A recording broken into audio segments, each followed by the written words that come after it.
Jay from Project Unity, Jean-Luc, and I are the Dream Team. Just joking. We like to have fun and talk about all kinds of weird and woo that you can get your hands on. Nick Pope's jacket, secret documents, transferred via Zoom. This whole thing is nuts. We had a good time. We had a couple drinks. It was a blast. Oh, and I forgot to hit record. So the beginning of this starts out a little weird. It's Jay talking about his latest thing with Richard Dolan and some things that Lou Elizondo was saying or confirming. Wanting to talk about this. Have you come across this group before? And Lou says yes. And then he says, can you expand on that at all? And he says, I cannot. And so it was like a proper like, whoa, wait, hang on a second. And this was the first time I'd ever heard of Zodiac ever. This is, outside of the Zodiac Killer, which is a great film, by the way, as well, with Robert Downey Jr., I think. But it's a true story where people are murdered, but it's a great movie. It's a great movie. But yeah, no, so this is the first time I heard about Zodiac. And so, Jean-Luc, what have you found out about Zodiac? Please tell me. Well, and turn your mic up too, dude, if you can, because you kind of sound like you're in a little echo, just like kind of away from. It's because I need to sit closer. Can you hear me now? A little bit better. Yeah, it's a bit better. Yeah, cool. All right. Well, a quick search basically, because I kind of recognised it from somewhere, but there's some documents from like the 1999, a letter sent to a guy called Timothy Cooper, who was like a UFO researcher, but he sort of focused on the MJ-12 stuff. But this letter he was sent begins kind of basically by saying, please read everything I'm about to tell you is the truth. I'm not a prankster or a wacko. My reason for typing this letter is to give you the facts as I know them and what is called in spy jargon as a walk-in. All right, so basically then he goes on to tell him all about the MJ-12 stuff, and that's where he talks about Zodiac. So like in that context, he says the group has been called by many names. The most recent one was used in 92 and was identified by the name Jehovah. At one time it was called Zodiac and may have been changed in 1995. So there you go, man. So Zodiac. Who did that? I'm sorry, Jay, I didn't mean to cut you off. Who wrote that? An anonymous source. Oh. But when you start reading it, and bearing in mind it's 1999, it's kind of pretty relevant to what's been talked about ever since. Do you know what I mean? Yeah. So, No, sorry to cut you off, man. I was like, who the hell wrote that? No, it's fine. Like, so Zodiac's meant to be like what, one of the latest names for the continuation of like this kind of majestic. Well, it actually says on here, at one time it was called Zodiac. Right. But when you start looking at it, they're talking about majestic, but they said that majestic was a consolidation of two other groups. So, hang on, no, MJ-12 was a consolidation of two Pentagon projects, Majestic and Jehovah, overseen by 12 high-level military intelligence and scientific institutions.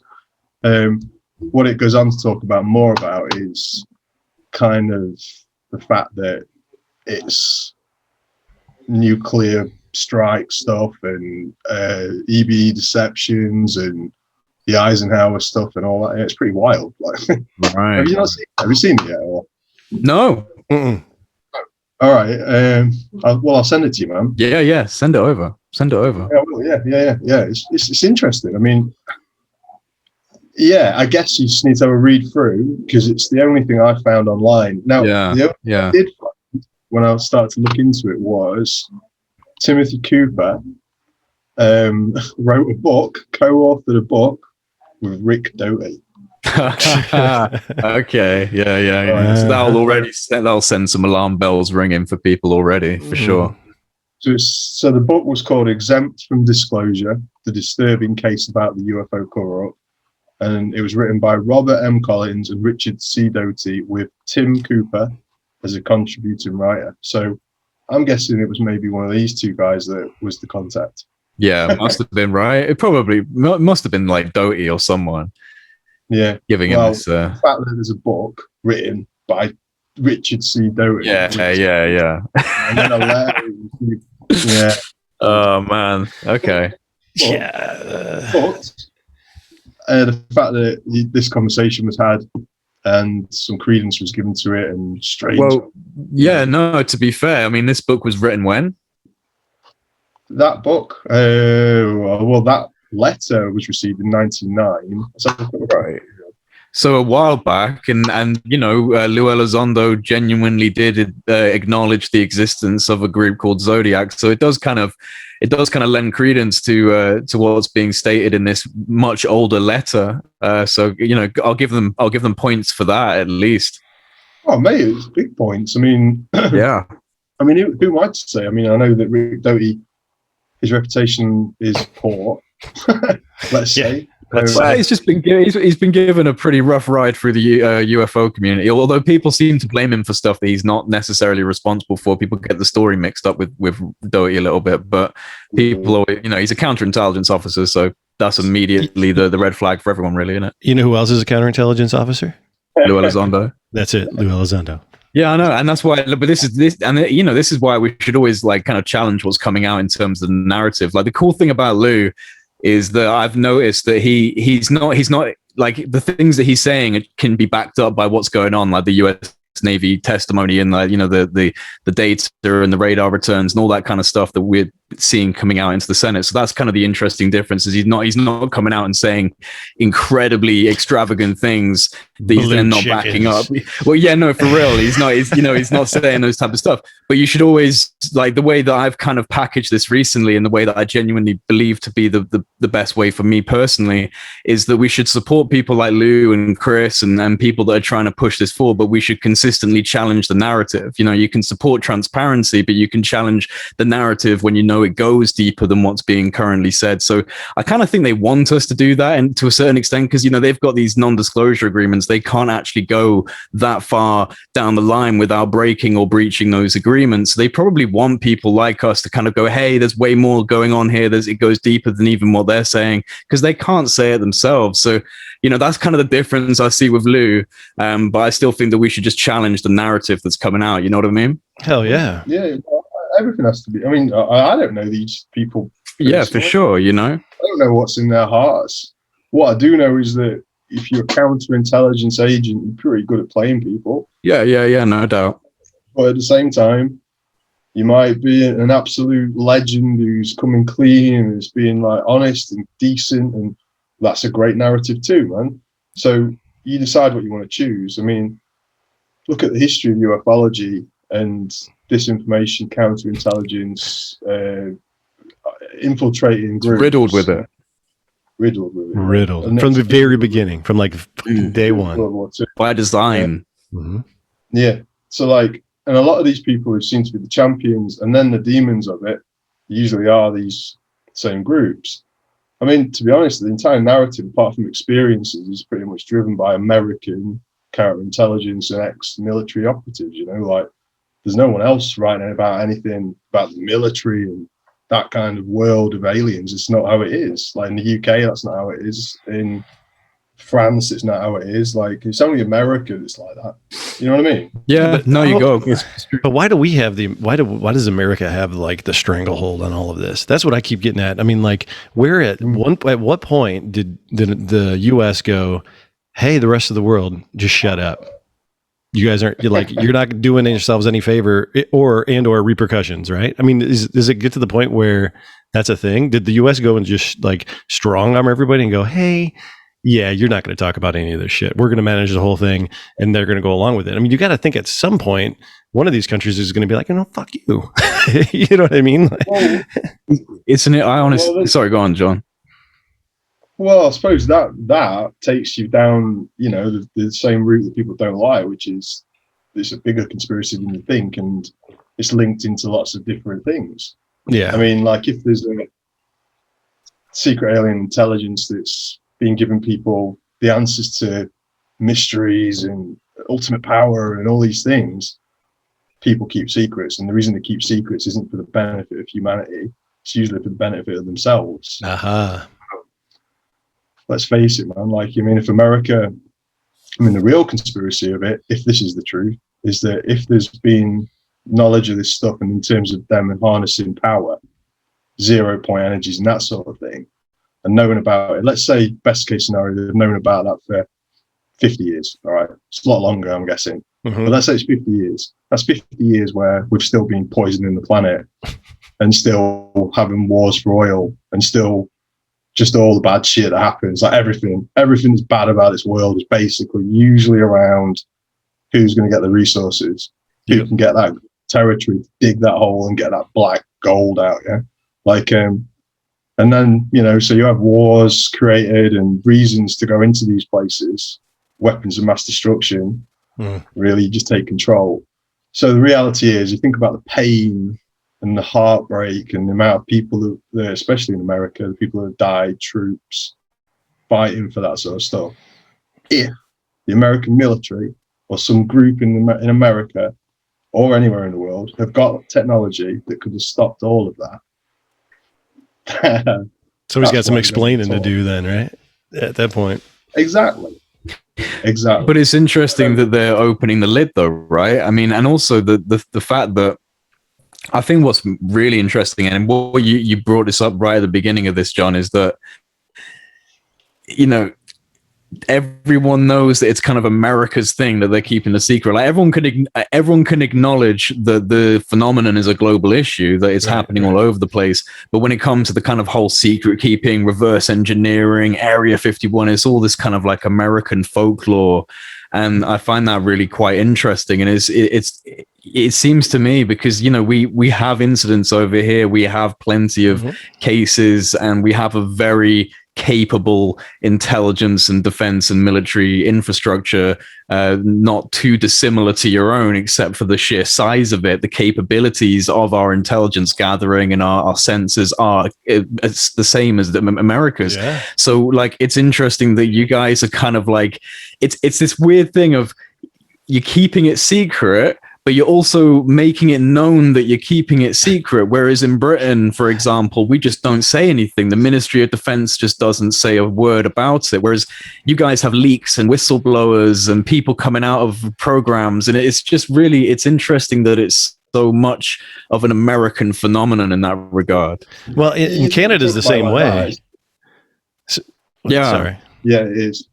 Well, all right, look, think about it like in terms of like, why is it America keeping a secret? Okay, because I'm guessing the reason they're keeping a secret is because the secret kind of began with them at the end of World War II. Yeah. So going back to my favorite, the narrative that I personally believe in, that whatever tech came out of the back of World War II into America via paperclip, essentially onwards and onwards, that's where it happened. That's where the secrets began. And because I think that the origins are dark as well, like there's a dark element to it, that's why it's kept secret. Yeah, and the other part of that, though, that everybody forgets. Energy sources. Well, no, Jean-Luc, I completely agree. But the other part everybody forgets is that paperclip wasn't just America. The Russians got half of the scientists too.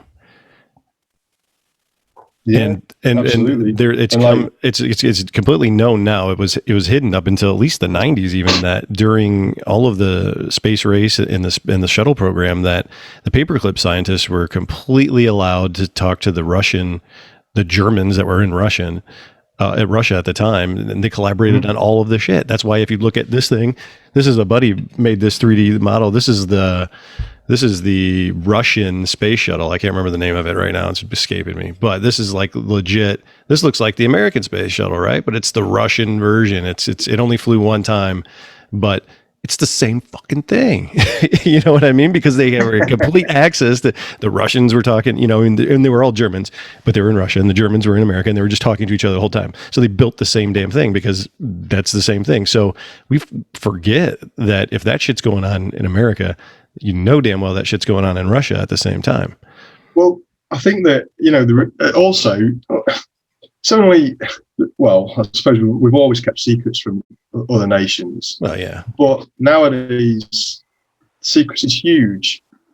In the old days, whenever that was, before my time, it appeared that scientists enjoyed communicating with each other and working with one another, regardless of creed or nation state or wherever they were from. They enjoyed each other's brains and their knowledge and their advancement of humanity and society and all these things. Now it's like, well, if we get that good stuff, We don't want to debate it. We don't want to talk about it or share it. In fact, even if most of them probably do, the scientists, but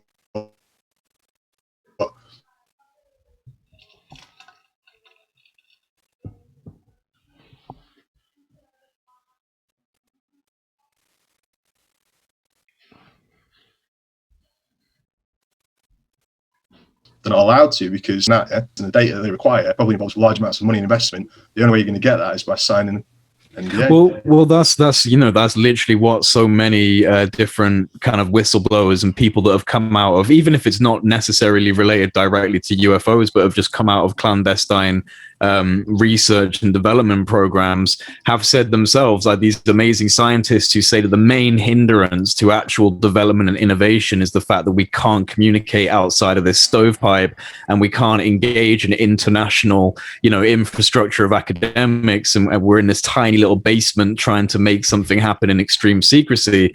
And it's just kind of like, that's not where, because for a scientist, like I'm more of a creative person, like in terms of like what I like to do with my pursuits, but I see that as the same for a scientist. When they're in their flow and they're doing what they're doing and they're finding out things, that's creatarist in a basement somewhere with no lighting, and then demanding that they make one of the most amazing pieces of music ever, and they're just sitting there with no inspiration and no ability to speak to anyone. So like, it's like, of course that's going to cause a massive kind of disturbance to your ability to create something. Exactly. For example, like you might be the smartest scientist ever, and say that to get where you need to be, you need to create a concert piano, but that piano has to be completely in tune, yeah.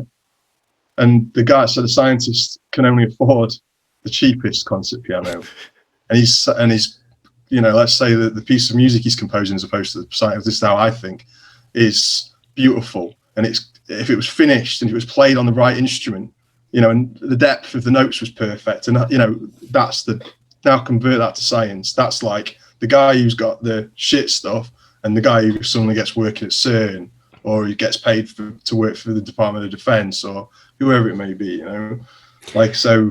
Now, what's your musical metaphor, John? Yeah.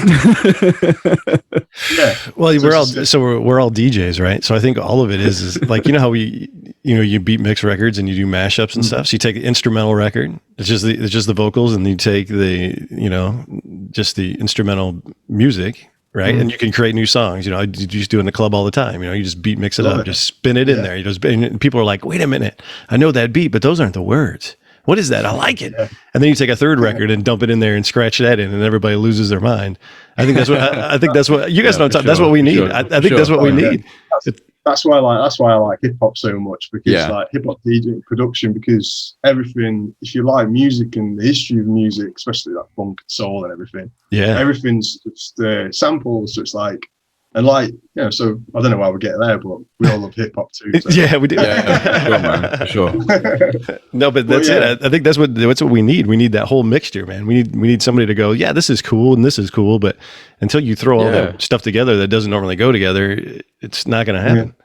But this is what. So sorry, just quickly, I just want to say, like, what it seems to me after actually saying that, verbalizing the idea that scientists, I think, probably would love to be talking to each other and pushing things forward. And absolutely. Because people of that caliber that are able to talk like that and to work at that level are rare. Yeah. So all of a sudden, if you suddenly go, all right, so I'm only allowed to speak to the certain people who've signed NDAs, all of a sudden, the people that you possibly could be advancing everything with, you suddenly narrowed it down to this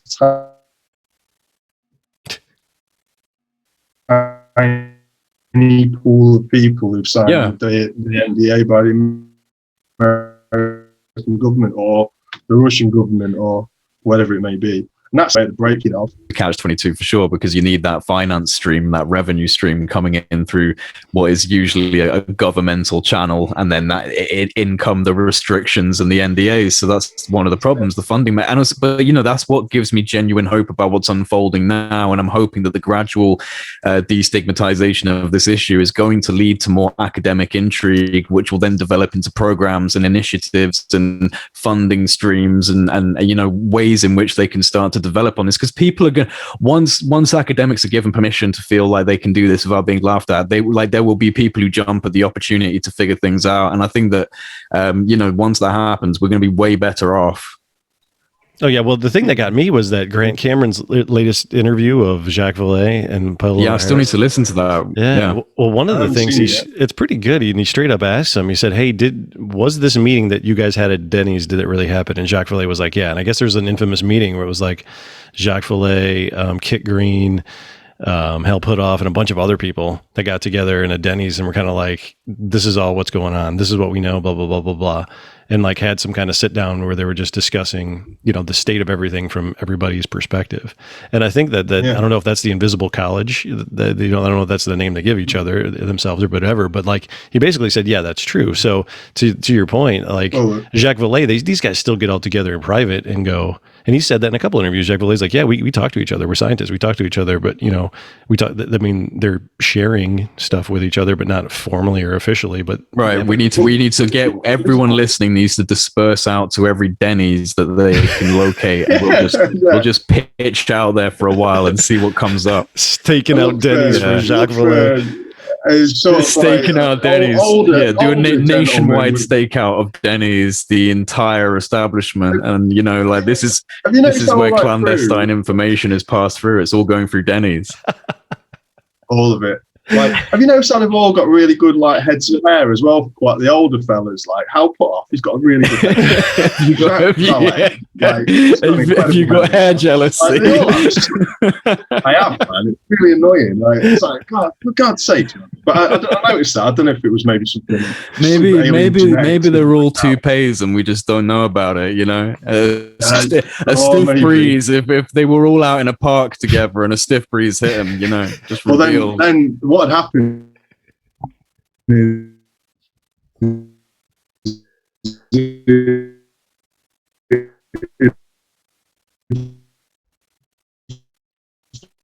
Fly off and it'd show the scales and it'd be like, off-world have you seen the trailer for the new Marvel movie?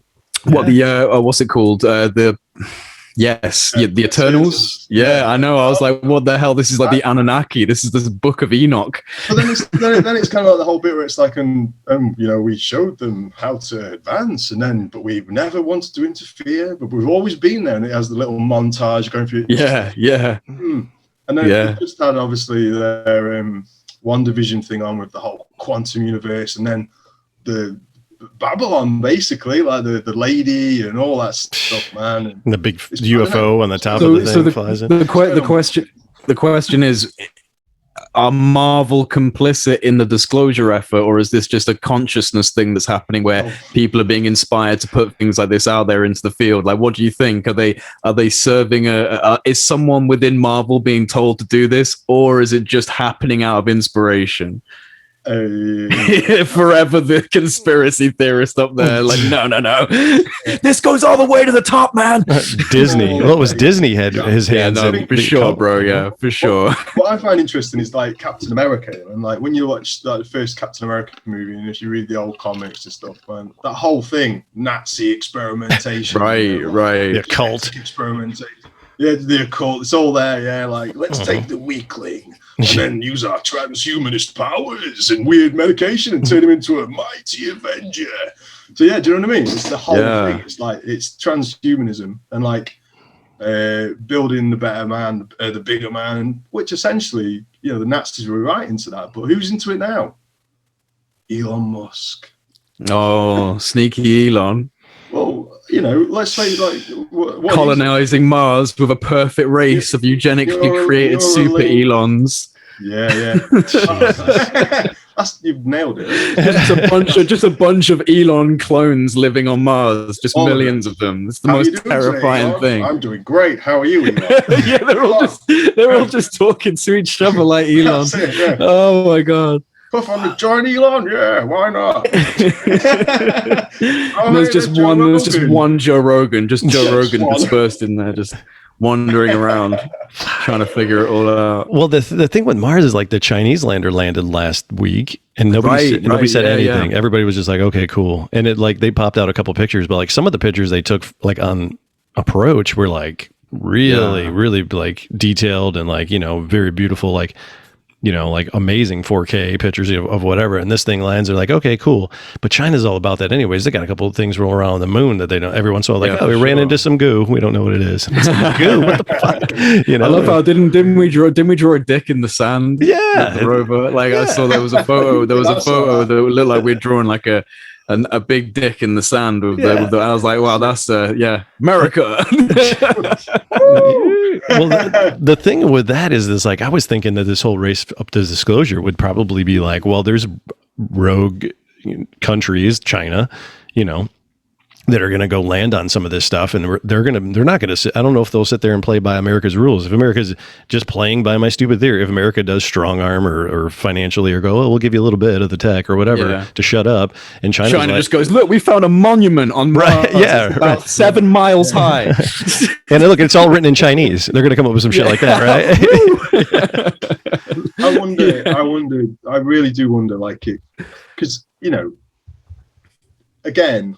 Is it just the nature of the American culture that there even is this huge UFO scene with people doing this and talking about it? And I remember having this conversation, I think it was with you, Jay, ages ago, where because in the UK, say the scene was happening in the UK, we'd had Roswell, we'd had Washington 1952, we'd taken the paperclip scientists. I don't think it'd be this way, or if France had, or if it's different. It's different cultures, though, right? It's different. It's a cultural thing. Like, this is. I mean, like, I think it's fair to say, and we've been interacting, like you and me, with a lot of different Americans, and there is a difference in culture, and like, I think that there is maybe the tendency to, I'll give you a good example of like American culture versus British culture, because this has happened to me a few different times when I was living in London. So if you go up to an American, and you can correct me if I'm wrong on this, but if you go up to an American and say, how are you doing? They'll genuinely start telling you their entire life story. They'll go about all through these things. In Britain, that's such a like error of etiquette. Like, if in Britain, what we do is go, you're right, and you go, yeah. You just walk past each other. That's it. That's all that you're meant to really do. There's like a few different words of acknowledgement that you're meant to give to each other, but you never start telling people how your actual life is going. My God, So it's like there's this difference in you guys want to talk about stuff, and I think that has in of itself fueled maybe the kind of like disclosure that's coming out in America. Is there's this tendency to actually want to be the one at the front. You know what I mean? You think of American government, not necessarily American people, but you look at the government and how it's trying to put itself out there as like the number one, the biggest military, and so maybe it wants to own disclosure as well, in its own way. We're cowboys, man. If you think about it, we're always we're like, think about it. If you think of America, you think of guys riding on horses with guns, rolling, just doing what the hell we want to do. Well, Britain's just like, ruffle our coats, and you don't talk to me. I'm eating a crumpet, and how you doing? That's it. We'll keep those things behind closed doors. Yeah, keep that behind closed doors. Lock that away. Don't bloody talk about it. But like, it's like in America, like in like, well, actually, it's a rubbish argument. I was about to say, like, remember like Chicago in the 1930s, the gangsters, yeah. I remember that. Yeah, I was there. Yeah, me too. In my past life, like, yeah.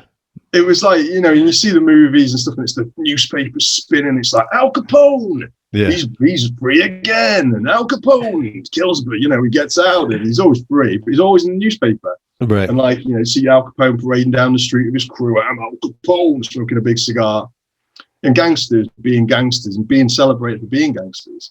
Like, didn't really get that in this country either. Like, you got the craze. Like that was my argument. But it's that element of kind of like where people who usually might be quiet aren't. Gangsters, for example, you think they might be quiet. They might be like, I want to actually have a criminal empire where I'm not. Yeah, it's bigger personas. Bigger personas, yeah. Yeah. I don't know if that's the case, because I wonder, where's the big personas in Great Britain? I mean, what you got? Nick Pope? Right there, you guys. I'm looking at them. That's all I see. I don't see anybody else. Fuck Nick Pope. I see you guys. I have a huge persona. And it's massive. And open the window. It's getting big. Gargantuan persona. Like Nick Pope, I guess. Yeah. Nick Pope, I guess, would be one of those people. Yeah. I mean, thing is though, like, the one example we've got in this country, Nick Pope, no disrespect, but every time you see Nick Pope on a television show, he's forced to wear a leather jacket like he's in an Are you sure he's forced? Maybe he just really loves I'm that saying jacket. he's forced, all right? Like, yeah. Sure it helps me if he's forced. Does he have to drink tea in every interview too? Because I don't know if that's a thing. Is it? Absolutely. We all do. That's a nationality prerequisite. That's just not restricted to Nick. Okay, sorry. Yeah.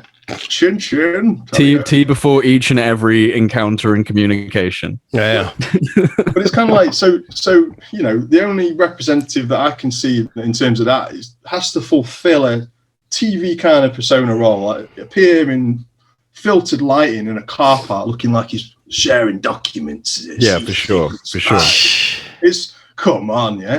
Like so that's the one thing we've got.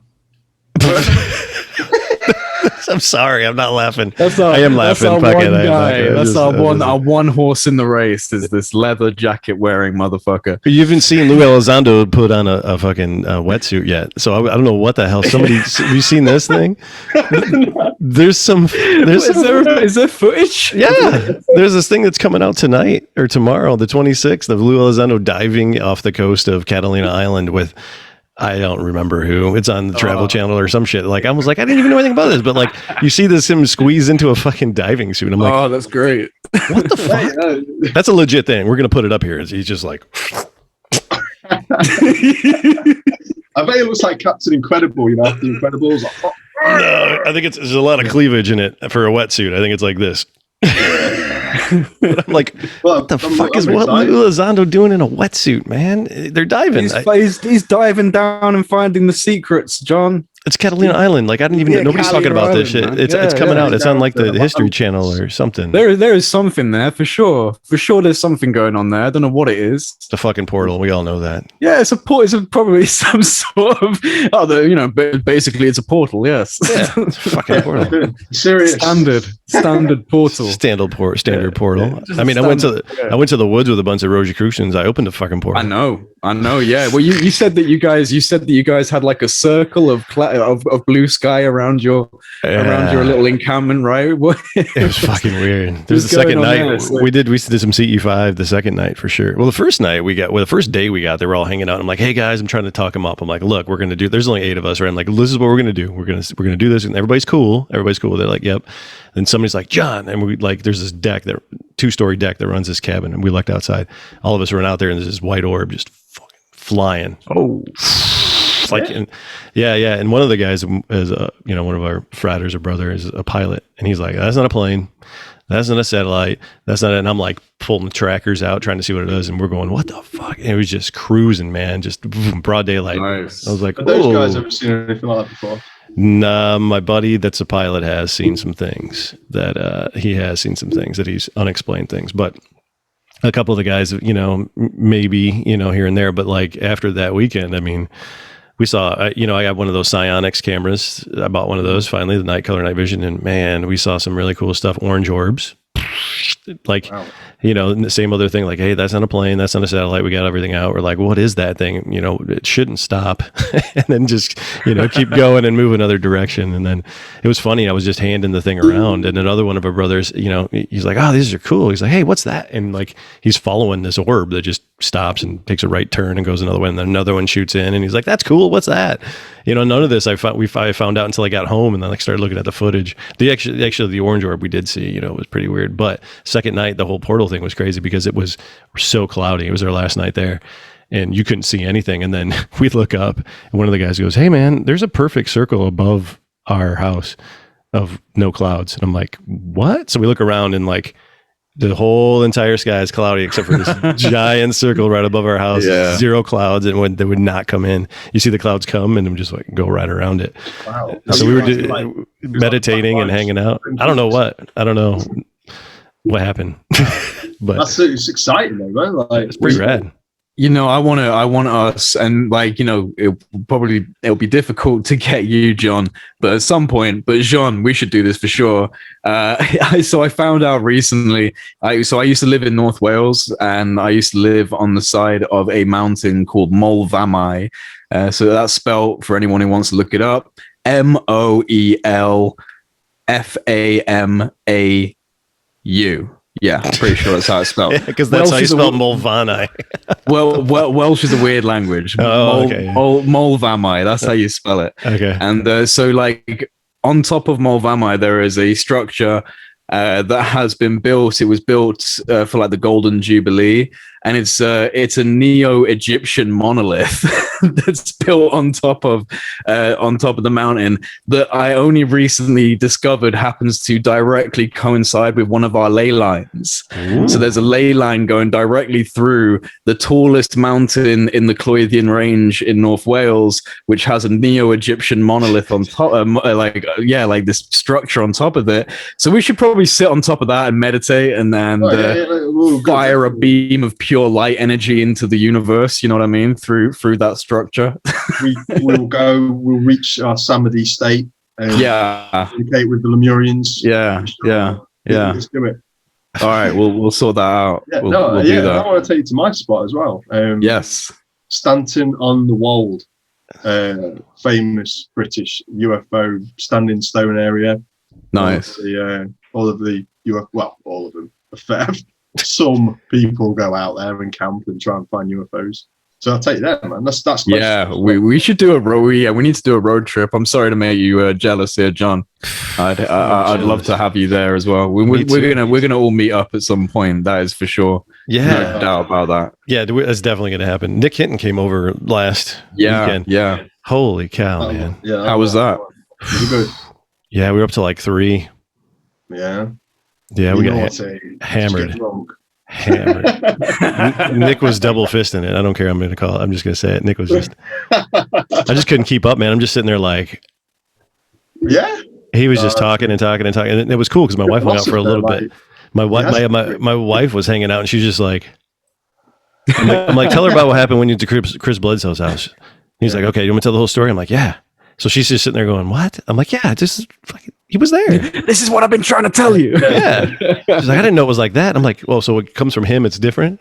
Yeah, exactly. Yeah, exactly. Yeah. It's crazy, isn't it? No, he's a really cool dude, man. Like really, really insightful. Yeah, and the amount of experiences he's had and the people he's got to interact with. And, he's writing his 3rd book now, which is going to be awesome. And, we did see a shitload of flash bulbs. It got to the point where we saw, there's just the lights flash bulbing out back. Finally, Nick turns around away from it. He's like, fuck it. It's like, I know they're there. I can't focus on them anymore. We just got to talk. Too many. Because I'm sitting there facing him and he's facing me and it's just happening behind him. For a while he was sitting to my side and can see him. And he just had to turn away from him. He was like, yeah, okay. It's just too much. But it was rad, man. We had a really good time. Well, the next thing surely has got to be to go down to Ryan's. Yeah, we need to go to Bledsoe's house. Yeah. Oh man, could you imagine that? All of us, that'd be awesome.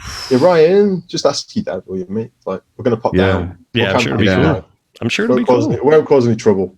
Yeah, no, I'm sure it'd be really good. I told you what happened though is if we show up there, that's when the real portal opens. Yeah, we're all in a circle.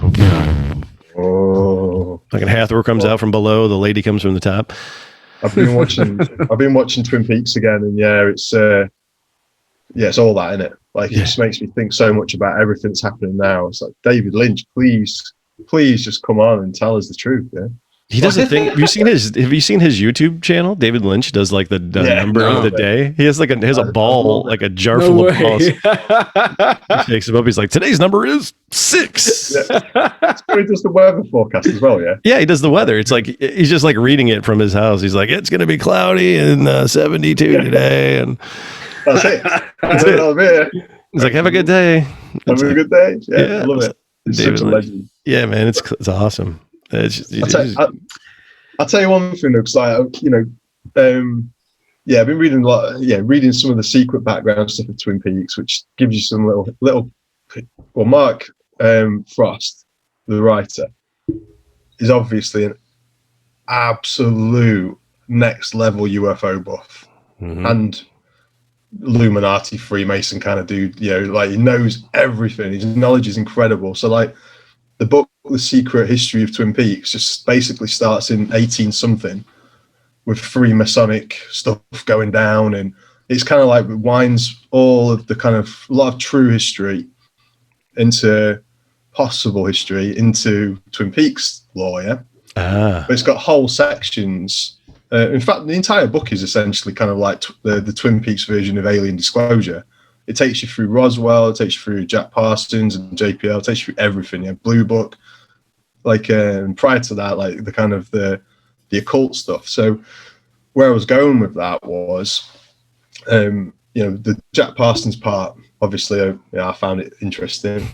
But what I did find interesting is that I've done a bit of reading on this guy, and this is cool.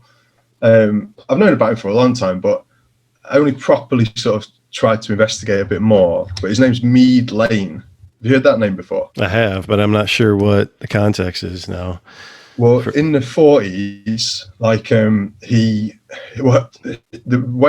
reason you'll have heard his name is because he is one of the dudes who said he was at the Muroc Air Base when Eisenhower met the aliens when they had the landing, along with the bishop of wherever. And okay, yeah. That's right. He was a spiritualist, kind of like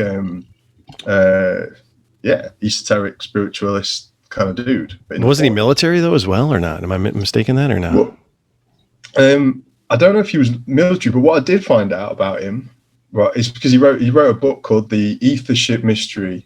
And I've heard of this. Yeah. Thank you for saying that, because I've been trying to remember what it was called, and it's called The Ether Ship Mystery. Yeah, and then basically like fiction? Is it fiction? No. It's he doesn't believe it's fiction. Like, so when you read it, like these kind of like little hand-drawn and badly produced booklets. Interdimensional stuff, right? And like yeah.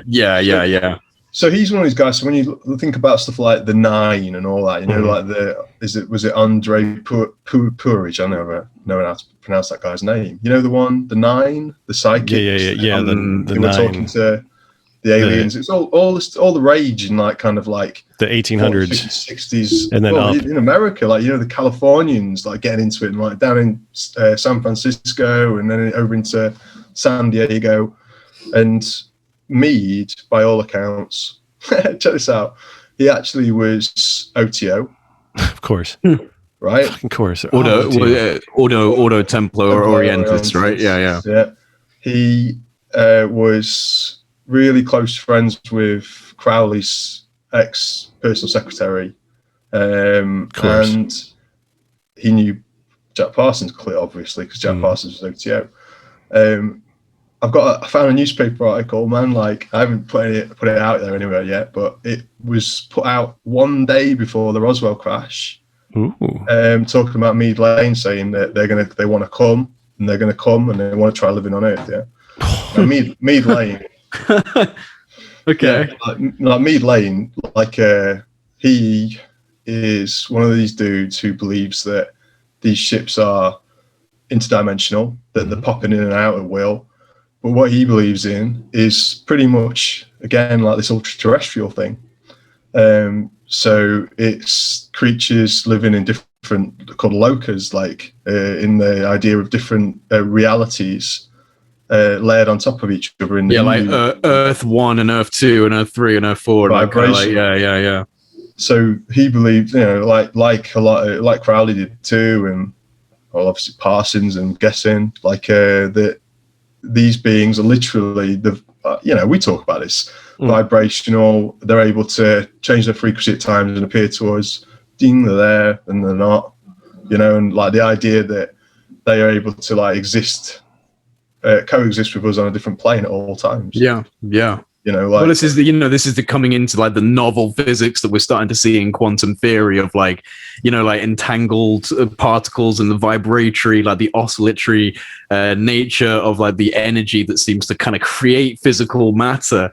And so like if there are beings of higher dimensions or lower dimensions, then they could occupy perhaps the same space, but not within the same kind of environment, like almost packed in together in layers. Yeah. And maybe some beings are just intelligent enough, have got the technology or have got the mental ability to go through those layers and pop into our reality, and we're like, oh my god, like it's a ghost. We don't know how to do this. We don't know how to do what you're doing. What are you doing? It's like the famous like Pink Floyd, for sure. Action, like kind of, we're all like, we exist on one color of that prism. One spectrum, and they're able to be something that cuts through it all.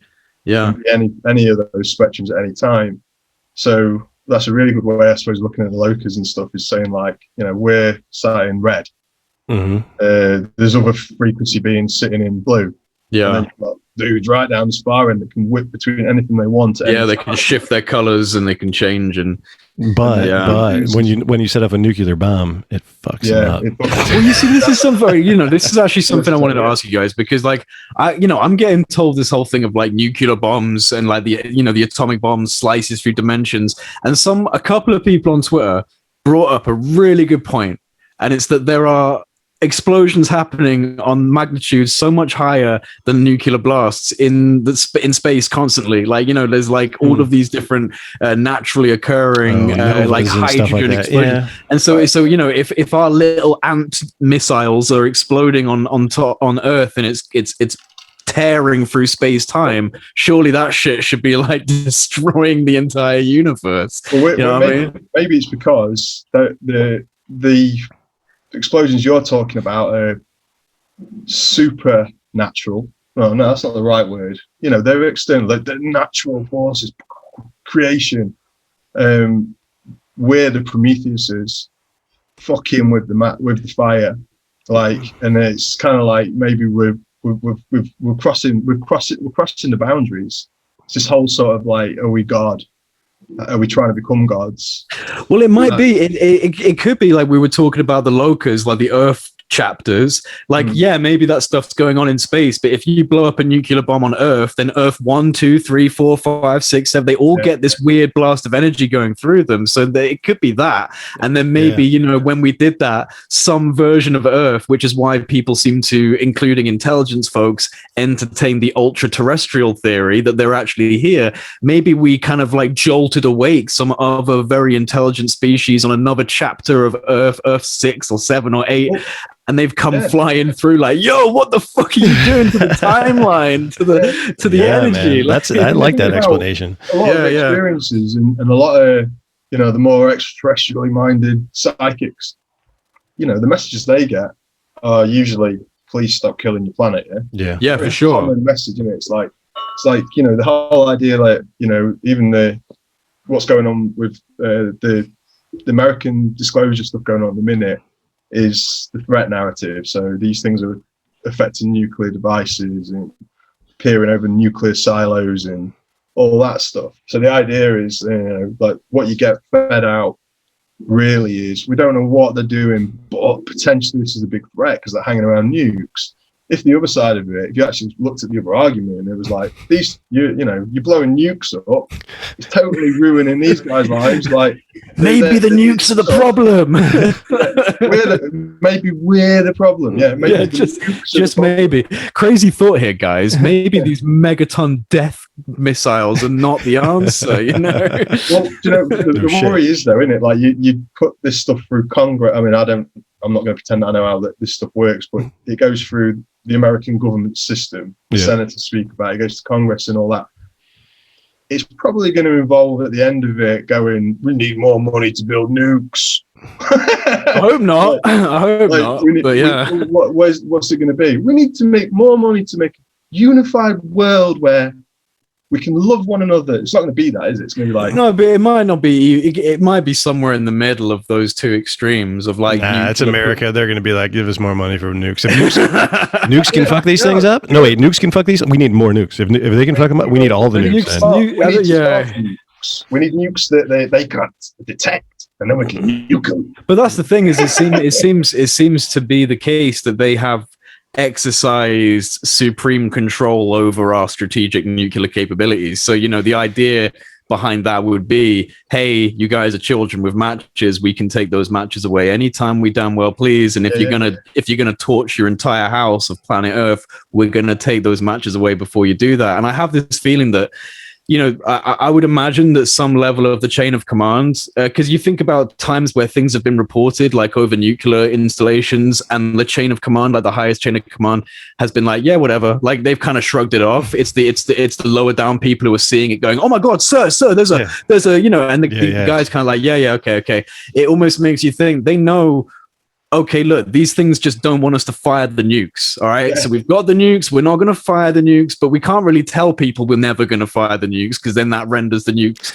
But that's not true. But that's not true because there's the in Russia where they turned them on. It was Russia. It was Russia. They turned them on, but then they turned them off. Okay, yeah. To me, like I could be biased here, but I genuinely have the feeling that they turned them on, made that countdown happen because this was in the middle of the Cold War, right? When we were pointing missiles at each other. Yeah. It kind of makes me think that it was trying to jumpstart that emotion of like, oh my God, we're all gonna die. Holy shit, I can't believe we're doing this. You know what? This was a terrible thing that we've done, and then it stops. And it comes back down again. And you know, for me personally, if that was happening, if I was a soldier in that place, it probably would have made me go, "Oh my God, thank God, we're all still alive." And maybe that would just give you a little bit of thought of like, "Hey, we shouldn't be doing this." So you know, I might be biased, leaning towards an optimistic idea, but I have a feeling that maybe they were doing that just to kind of like stir emotions. You know? Oh yeah. Well, I mean, and I think that like one thing that like talking personally and from reading other people's journeys and talking to people like you guys, like life is pretty hard and it is what you make of it. Yeah. Like without sounding too cheesy, you can either make that turn you sour. Like you can take those hits and get sour and become warlike and combative, or you can take those hits and try and grow with them and go, that really hurts. And do you know what? It hurts me. So it's probably going to hurt you as well. And that kind of sucks, doesn't it? So let's stop there. That's the full stop. Mm-hmm. You know, it's like when I look at Russians and Iraqis and Afghanis and all this stuff, the people that we've just been pressing buttons on and watching drones nuke their families. I look at it and just go, they love their children like we love ours. Like when they wake up, like that's all they fucking want. Same thing that we all want, yeah. Totally. No, you're right. I mean, when was the last time any of us had to run away from a predator drone strike on our like town or village? Like, you know, there's places that are, you know, living through that every single day. And it's just kind of like, you know, yeah, that's one of those serious kind of like contrasts when we're sitting here, we're talking on studio microphones in comfortable buildings where we know they're not going to explode, and it's just like people are not living like that in different places. They're not, you know? and that's the kind of sad thing. It's like, you know, it's like, you know, like let's go back to what I was saying earlier, where it's like, you know, if there is a group of people or a nation that have kept this stuff secret, right. All that. Yeah. You imagine, like, you know how much, like, if you believe in archons and you believe in they're fucked. Horrible word of the L word, I don't like, the loosh, that sort of stuff, that negative energy. What are we doing? We all fucking vote for it. Like, we just keep it going. Like, you take it down to the tiny little sample of UFO Twitter. Everyone just fights, man. Like, to be fair, I made fun a little bit earlier on of a few people, and it was all meant in jest. It's true. So even when you recognise it, you do it. Yeah. It's something that's, Christ, it's hard to be a better person, yeah? Well, this is what people should be trying to do, because if they don't, instead of going, there's lights in the sky, turning off nukes, we need to get into the military Department of Defense and everyone needs to accept there's a threat, and Jesus Christ, man, or you could just go, these things don't like nukes, yeah? Nukes are pretty bad, aren't they? Nukes have caused so many problems. The idea that, you know, it just seems like it's not rocket science for rocket scientists. Like, seriously. Yeah. Like, why do you think they're fucking hovering over nukes, man? Because they don't want us to use nukes. Yeah. Well, I mean, the other thing is, I mean, you think about all of these, the whole gamut, though, is like you have experiencers that have like these angelic, you know, and you have kids. The majority of these well-documented cases are children. You're talking to kids, they're talking to, you know, people that are experiencing, you know, these singular experiences, but they're not, because, you know, now we're global. We can talk to everybody. So people are having these experiences all over. You know, they're coming to people, they're coming to kids, they're coming over nukes. They're in and out of the ocean, which is a big deal. The ocean, we lose the ocean, we, you know, lose our bios for everything, right? So they give a shit about all of those things, but they're not overt about it, you know? I mean, there's never going to be a mass disclosure. You know, it's going to. I really don't believe that's going to happen. And our, you know, I really don't think they're going to be like, oh, we're here. You know, because they're probably just as fractionalized as we are, man. We think that just because they're a higher civilization or maybe an intelligence or maybe vibrational speed, you know, they probably got their own Donald Trump too and their own Biden. You know what I mean? They got their own people or their own things that are doing their own whatever. Well, you know, I suppose it's the vibration you choose to operate on, because like I'd like to think that the higher you go, the more lives you lead, and the more you ascend in your own knowledge, and you get better. You get to the point where you suddenly understand that greed's futile and that conflict is futile, and you know, I'm not there. Yeah, no, but then you could take it to the complete opposite of that, Jean-Luc, though, and talk about like if you want to do like the lower frequency, what is Crowley doing and Parsons and all these assholes that are trying to bring up this. So you can use, this is the thing, and this is the worst sort of thing about it, is the fact that stuff that can be so good, it's the duality, it can be so bad. It is. But then you could only know the good through the bad. So it's like, you know, it's that crazy thing. But that is the yin yang of it, isn't it? So it's kind of like, but this is the part of, for me, this is what part of the big problem is with the current narrative, is that I worry that disclosure never would be disclosure anyway, because what does that even mean? Like seriously, like there's the end UAP secrecy. I get that. Yeah. So there might. Yeah, no, it's a good point though, because like disclosure, like what does disclosure actually mean? Like, you know, like that comes from the kind of like presupposition that you know what's going to be disclosed. You know what I mean? Because we don't know what there is to really be disclosed. So yeah, it's a good point. Just when, you know, disclosure is, well, you can't. You know what? It's a nonsense. Disclosure of what? Disclosure that there's God? I don't know if there is. Disclosure that there's alien life out there? There might be a billion. There might be disclosing that. Disclosure that we're psychic. We're able to do that. That's another part of all this. Like, what's disclosure? I think this thing is such a rabbit hole, man. I think that you just can't do one thing. It's just it's like if you do one thing, it just kicks open the door to like all of this shit is possible. And I don't think that you can't even be a disinfo agent for any of that. Like, oh, wait a minute, this is real, but this isn't. Like you said, psychics are real, but these aren't. Like, you know, it's like it kicks open the door to so much shit that you can't put it in a basket or even call it anything.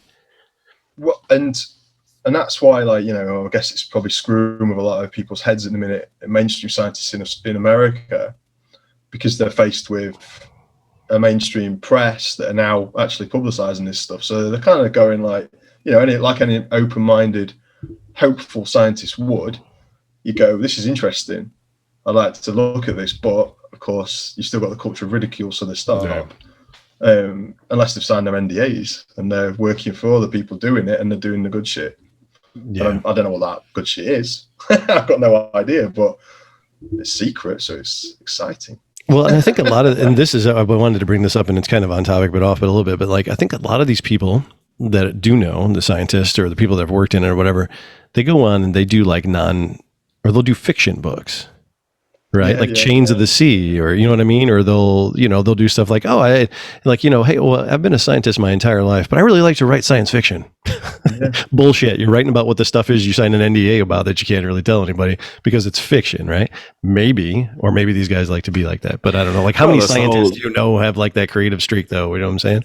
That's meant to be like the whole idea behind secret machines, right? You know, is the you know, the like, and Tom DeLonge, like I don't consider Tom DeLonge to be like an authority, but there are certain times where he's been speaking where he's not making that genuinely well, you know, he is genuinely being honest when he's saying, listen, one of my advisors, a high-ranking general or someone in NASA, said to me, and they say something really crazy, and it's just kind of like, you know, like there is this wildness out there, and there's people that in government that do know certain you know, elements to this that we're just speculating on, you know. And it's like this whole idea of working on this stuff in secret in programs, and then talking about it through science fiction. You know, like the idea of this flying triangle. Like I'm still genuinely trying to wrap my head around whether or not I honestly believe that we have fully functioning UFO style technology, that we can completely, you know, that we can leave the solar system, and that we can travel with the same degree of maneuverability as these UFOs. Like I still don't know if I'm fully there. I kind of teeter. I get convinced at times, and I'm like, yeah, that's definitely it. And then I start to like something will happen, and like that needle is always moving, and I really don't know. Like I've never really thought that we have like a secret space force of unimaginable like fleets of like, you know, star destroyers and stuff like that. But I don't know. Like I'm still struggling to find where I feel about like the idea of successful reverse engineering. Well, I mean that whole statement you made then is great, because we read and research, and you talk to people who are really close to the proper research and the scene and all the big dudes, and you still don't know. You got no idea. Yeah? Like the only things that I know for sure, I've got a narrative that I follow that I like. Yeah, for sure. And there's more evidence behind the narrative that I follow in terms of historically, but I don't know. It's probably all bullshit. I mean, it all could be. It all could just be like, I don't believe it's bullshit in terms. I believe in locus. I believe in other planes and dimensions, and the meditational state taking you there, and the idea that there might be other beings or whatever they are on different planes. But maybe this entire UFO flap, everything, is a fuck around. Yeah, I've been there too, because if you think about it, it's only coming out of America. So what if America's, you know what I mean? Like, what if America's just fucking with everybody? Like, all of this is like, and they always massive disinformation program. Like, it's like, there's fucking UFOs and aliens, when it's not even anywhere near any of that shit. No, I mean, we've seen these UFOs, but maybe you could just go, right, well, yeah, what we did master was that we're able to spontaneously combust small parts of air pockets wherever we want in the world, yeah. And like you get orbs maybe, or we can do this, and some tech that we can't even dream of. Or they just go down there and go, all right, some people, like, we're all operating on slightly different frequencies as creatures. We'll just fire beams out. Some of you will vibrate. And you'll and so, like literally like gongs, yeah. Launch these beams out, and whoever vibrates, we've got our eyes on you. Well, maybe that was the document we read, man. Maybe that was the vibrational document. You vibrate, and then you see it, yeah. Mm-hmm. And it's, you know, people, you know, this technology that can fuck with your head, your mind. It can make you hear things, see like, things, entire experiences, man. Like, I mean, people hate this topic. Like, a lot of people who are into the disclosure movement, but let's face it, man, like, so much of this stuff has been faked. And to be fair, TTSA went into this. Tom DeLonge went into this in Secret Machines. Like, the idea that some of that abduction stuff is fake. That she was Tamika, I think her name was. Character. She's taken by what appeared to be Russians, maybe, or something like that. Russians in gray costumes. They were grays, but they were they had zippers in the back, and she ends up like kicking them. Get into the My Lab stuff. Yeah. Some people would just start going, no, you can't talk about My Labs. But then they'll go, but Lou Elizondo. And then you go, yeah, but read the book written by the organization that Lou Elizondo was a massive part of, talking about My Labs. Yeah. Like, and you know, people like Jim Semivan who agree with the idea that My Labs exist. Like, you know, he believes in that as well. Well, you know, like there's anyway, it's a whole of a ball game, man. Like, it's not much fun. Well, then everybody has their own take. Like, there's always a line that's like, well, then abductions, we can't talk about that, and implants, we can't talk about that either, because, you know, or cattle mutilations, shit, we can't talk about that. Like, well, what can you talk about? You can't talk about the stuff that starts to look worse on authority. Well, that's the thing. One of the things that I heard, and this is, I can't. It's a theory, right? And the theory is that the people that had this reign over the, you know, held all this shit secret for all these years have now finally starting to die out. it's been 70 years. These people are maybe in their 20s, whatever. Well, okay, whatever. But, maybe they're old guard, and maybe it was like, okay, well, this is my guy, and I'm not, but like, you got to think it's been 80 years, right? 70 years, whatever. Like, these people are finally dying. And then maybe all the things we've talked about, like, like if you're the U.S. government and you're like, oh, people are going to be really fucking pissed. Like Jean-Luc, we were talking about earlier, like all these people died for nothing. Like all of these people could be saved. Everybody could have clean everything, energy, whatever. And yeah, we're going to look like real big assholes if somebody comes out and like somebody comes out with this shit. We got to change the narrative. We got to be like, oh, we did it for all these reasons because of their whatever. And all these people are dead anyway, so you can't prosecute them. So we're going to just be nice now. And here it is. I got no idea, and this is the problem, innit? I mean, like, if they're trying to push, because part of me, I'm guessing there's going to be people that might stumble across this video and look at someone like me talking about this stuff and go, this guy's a lunatic. I watch my own videos and I think I'm a lunatic.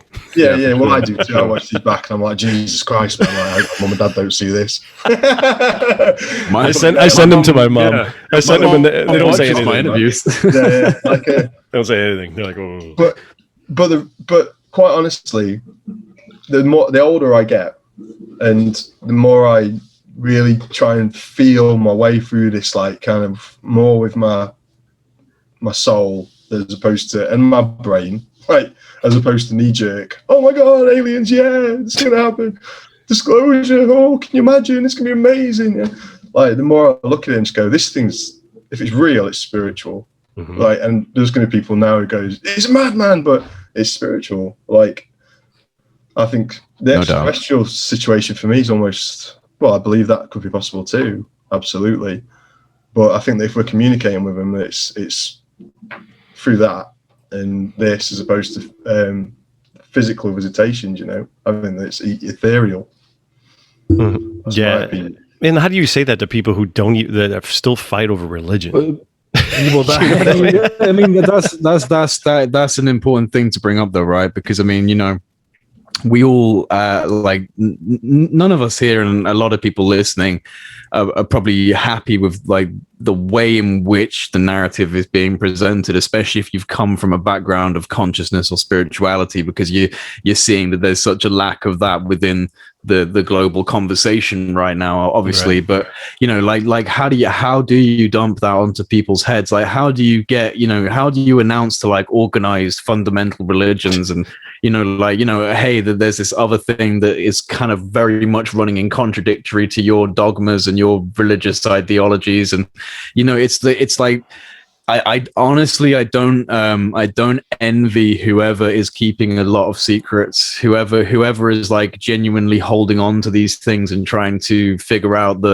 either the best way to keep it secret or the best way to talk about it with the global population, like whichever way. Like, I don't envy them whatsoever. I would not want to be that person or those people. Like that's, I like being on the periphery, being able to look out and speculate and wonder and think to myself, oh, I wonder what this could be. But yeah, like, because the thing is, people will kill themselves. There will be that kind of response to a mass unveiling of something that's so controversial and shocking and different and challenging to a lot of different ideologies. Like I personally feel that we need it, and that maybe there is just like, necessary, got to break a couple of eggs to make an omelet kind of thing going on there. You know what I mean? Like all love and respect towards people, but at the end of the day, we need to know about this stuff and we need to be told about it. And so like part of me feels that it needs to happen, and then another part of me is just kind of like,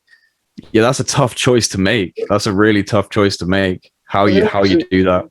The only reason we care about it is because we've experienced stuff. Yeah, that's true. That's what I always tell everybody. If you don't, and people who haven't experienced anything, just shut it out, man. And if they do have experienced something, they've shut their experiences out too. Because I guarantee, not everyone, because obviously there's quite a few people who haven't experienced stuff that are part of the UFO subject. But it definitely helps. It definitely helps if you've had an experience. Like it has the danger of almost turning you slightly fanatical, because you're like, I've seen something. Like that's another level. Perfect example is the chick that just came out that was Fravors pilot, Alex something, whatever her name is. She was like, basically she gave a shout out to UFO Twitter. She was like, I don't know anything about any of this stuff. I don't know even where to turn to. Who do I talk to about this? And then boom, she finds UFO Twitter, where she dove into the deep end on that one, right? Because there's just a gambit of shit going on there. People just throwing theories at her, like left, right, and center. Like, holy shit, Anunnaki. Yeah.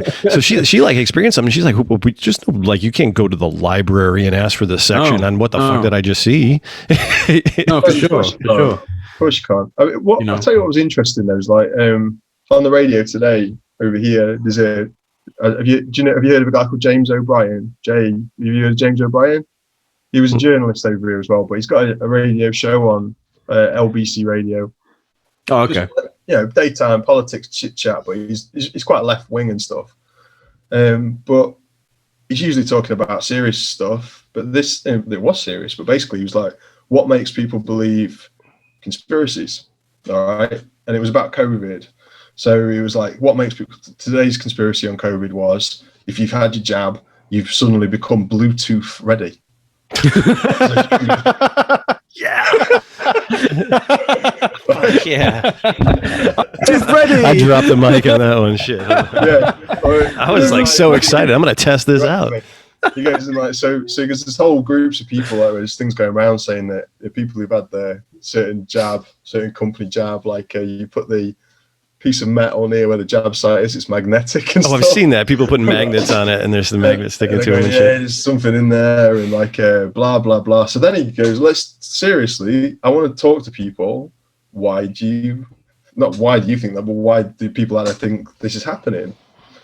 And we're talking about conspiracies here, like, and what we talk about is a conspiracy. Mm-hmm. Like most, still, even though like it might be on American TV, most people just think this is a load of crazy stuff. It's just cinema, it's sci-fi, yeah. Like, which is sad. I don't know what you're talking about, optics. Like in America, I'm guessing is it big news? Is it genuinely big news? Well, I think like, it's now like, see, people, I'm a bad gauge because I'm always like, if anybody said anything, I'm like sending all my friends the links and posting it all on Facebook, and I'm like, look, and we've become a little microcosm, always like an echo chamber. And even though it's quite a big one, it's still an echo chamber. But I think you fire stuff up back between each other. But now everybody's like, yeah, okay, cool. Like, and like Julie, just like you get desensitized to it. I mean, just like in everything else. Like, I mean, but now it's speeding up a little bit. It's like, this is going on. I mean, it's just, and I think the cadence has picked up a lot. But like, some people are generally still scared of it, man. They're just like, I don't even want to see anything about it. Turn it off. Like, they think it's like scary as shit. And other people are just like, whatever, and I think that the American news cycle is really good. Whatever that whole corporate thing is just like, hit the sensational stuff, hit it. But I think what I've seen over the past 6 months anyway, maybe a year now, is that the giggle factor it's losing the giggle factor. It's losing. Yeah. It's subsiding. Yeah. I'm seeing that. I mean, I remember the first few conversations that were being had on like CNN or NBC, and sorry, my throat's bit.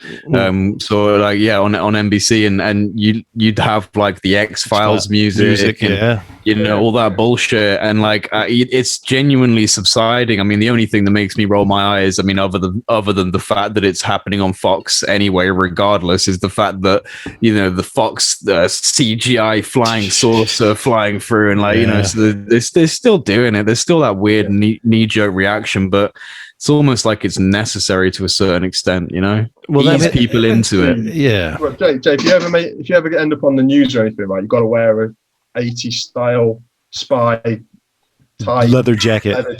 Like, call Nick Pope, ask him where he gets his leather jacket. Yeah, I'll ring up Nick and be like, yo, where's your leather dealer at, bro? Because I need that. When the BBC or whatever said, Jay, we're going to come interview you, you'd be like, you got to interview me in a shady car park. Yeah. I'll insist on it. I'll insist on it. Yeah. 1984. Sorry, Nick. In it. No, this is. I just realized that this is the first interview or even on camera I've done without a jacket on myself.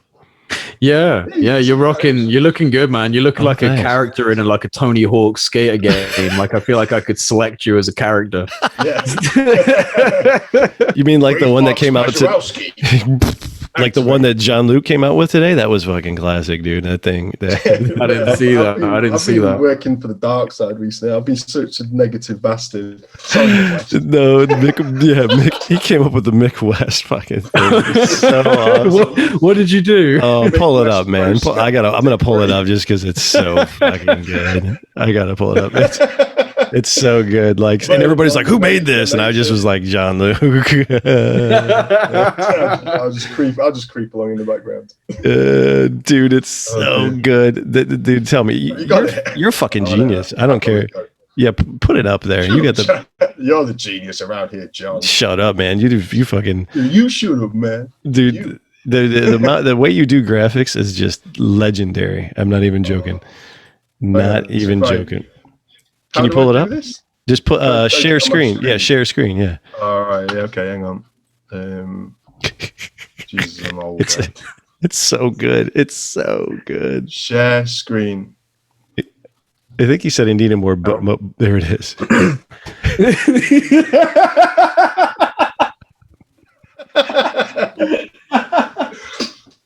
Yeah, I know it's pretty low blow. I'm sorry, but come on, It's so good. It's so good. I want to print this out, man. I want that on my fridge. A pigeon or a seagull. Yeah, he's Riding like a seagull. Sailfish in a Naysayer too. Seagulls, balloons, kettles, boats, pissing on bonfires, super skeptic. Dreambreaker, bookseller. No vision 2. Oh, that's so funny. Sorry, but Oh, that's funny. I love it. I feel That's so. Don't feel bad about it. Don't feel bad about it. So But you know, you made it when you're getting people doing these sorts of things about you. Yeah, and he's printing it out and signing copies now and sending them to people. Signed on it. Yeah. I'm gonna send one to him, see if he can autograph it for me. I'm gonna hang that shit up right here. I want to hang it up right here. Posters. You want to? Oh my god, that's I missed that. I didn't see you put that on Twitter. That's so good, man. You know what his comment was? It needs more Boken or what? How bokeh? Did he say that? Did he say that? He did. Hey, that's the book, by the way. Can you see that? What's that? What? Can you see that picture? No, The picture of Mick West? I've still got the same one. Oh right, I don't know how this thing works. This technology, it's insane, dude. Hang on, I'm just going to stop sharing that. Hang on. I'll give Mick West one thing. He does take that kind of stuff like lightly. Like you know, he doesn't get all like upset and like pissy about it. Like oh, like screw you, like fuck you for doing that. Like he just kind of jokes around. Like I'll give him that, but I still do not support his debunking. I just don't straight up. No, like I and I've said this and I don't shy away who the from fuck saying does? it. Like I just want to say, who does? like he has an agenda. He has a bias towards debunking. And like I would treat him the same as I treat a UFO fanatic who takes photos of the sun and says that the lens flare is a UFO. Like it's like, you're crazy, dude. Like you're finding something where it's not existing.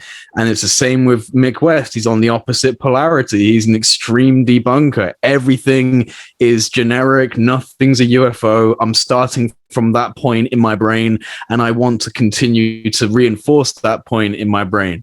And he doesn't want to deviate from that. He doesn't want to be wrong. But like any level of attention, whoever you are, feels kind of good. Like, well, negative attention. Yeah, for sure. Negative attention for most people sucks, but there's a certain type of people who enjoy it. So, like, Mick, you might believe exactly everything he's saying, but I've actually got a really close friend who's very like Mick West, right? And bizarrely, we're quite close, but the conversations we have, I can't talk a lot about this stuff because he'd just be like, nonsense, it can't be, it's ridiculous. I've got a very good reason why that couldn't be like that. And it just by the end of it, you're drained and you're like, God, you lack any form of vision, any form of like, just open your heart a little, man. Like, are there that many people that are that like this or that? I mean, you think there's more of the people than out there that are like it's either this or that? I think more people are curious. I think more people are open to being like curious. And like, no, I do think that. I think it actually depends on like the method in which they're introduced to it. And so like that, you know, that's kind of why I see the stuff that's come out from 2017 onwards is like a really useful blueprint for like initiating the uninitiated, for introducing people. Like it's very basic. It's very basic. But you know, for example, like you know, if I go down to the climbing center or something where someone I know who doesn't know what I do asks me what I do, and I have to explain myself to them, like I'll usually use that kind of narrative of like, hey, well, basically in 2017, the New York Times put out its front page article, and from there I'll list all of those points. And like, if you do that and you're able to wrap it up in this kind of very serious narrative that's come out, people that haven't thought about this before, at least from my experience, the light bulb turns on for them, and then from that point, they're more willing to embrace maybe slightly more abstract or slightly more like, hey, there's also a consciousness component to this, blah, blah, blah, blah, blah. But like, if I ran into the climbing center and said, hey, I saw orange orbs fly down from the sky, and like, you know, like everyone would be like, holy shit, he's lost his mind over lockdown. Like he's just gone insane. And so like, it's a useful blueprint for starting that conversation. You know what I mean? I ran up and down a beach in Greece saying that, Jay. Like, oh my God, seriously, yeah. All these people like some tourist, some crazy Greece, tourist on drugs. Yeah, I was like, oh, it's real, yeah. But looking around to my family, going, come on, be as enthusiastic about it. Why is no one as enthusiastic as me? Oh, you're making me look like a lunatic again. But yeah, man, like, you're right. Maybe that's what it is. It's opening people up a little bit. So it's the shallow end. It's the shallow end of a pool that has depths that we do not understand. You know, it's the shallowest end. What's coming out right now? Well, yeah, it is. I mean, like, maybe I'll be really surprised. Maybe what will happen is they'll literally just be like, you know what, fuck it. Here's a grey, yeah. Here's a and it comes over. Hello, I'm a grey, yeah. I've been here for 70 years. Do you think people would believe that if they brought a grey out on TV and like Mick West takes his face off and he's a fucking That's it, yeah. Oh, it was Mick West the whole time. Why is he such a debunker? I don't want him to find out about us. That's it. It's the ultimate plan. Yeah. Really. That would be the ultimate fuck you, wouldn't it? If Mick West turned out to be an alien the whole time. Like the whole time. He was just sent down here to debunk it. He's got a shit job. No, there's no alien. Stop looking over here. There's no alien. That's it. Over his shoulder, like the Force is J. Allen Hynek. Yes, podcast. Gee, that's so awesome, man. Oh, that image you made has still got me, man. I'm like, it's so good. It's so good. Dude, I'm telling you, that's what's good though. I mean, like the thing is, like we got to laugh about this shit. We got to have fun with it. We can't. We always talk about these every time, man. We just got to have fun with it. Yeah, every time. Why, you know? Yeah. Why wouldn't you? Like, well, yeah. Again, it's like, well, this is some of the most fun I have, is just sitting with you guys and just shooting the breeze over this stuff and relaxing. Like, you know, like I really love what I do, but a lot of the time it feels like a job now. Like well, it is a job, dude. Yeah, it is your job now. Yeah. And so this is like my downtime, you know, where I'm just kicking back. I love it. Yeah, this is like I guess you get to sort of like, I don't know, because I suppose you're always asking other people questions, aren't you? Like, yeah, man. Like, you know, little discourses where you'll talk about your feelings and your views on it. But it's usually like, you know, like I've prepared a lot, and I'm not sitting in a vest drinking red wine, for fuck's sake. Like, it's a good look. But if I could pull it off, I would. Yeah.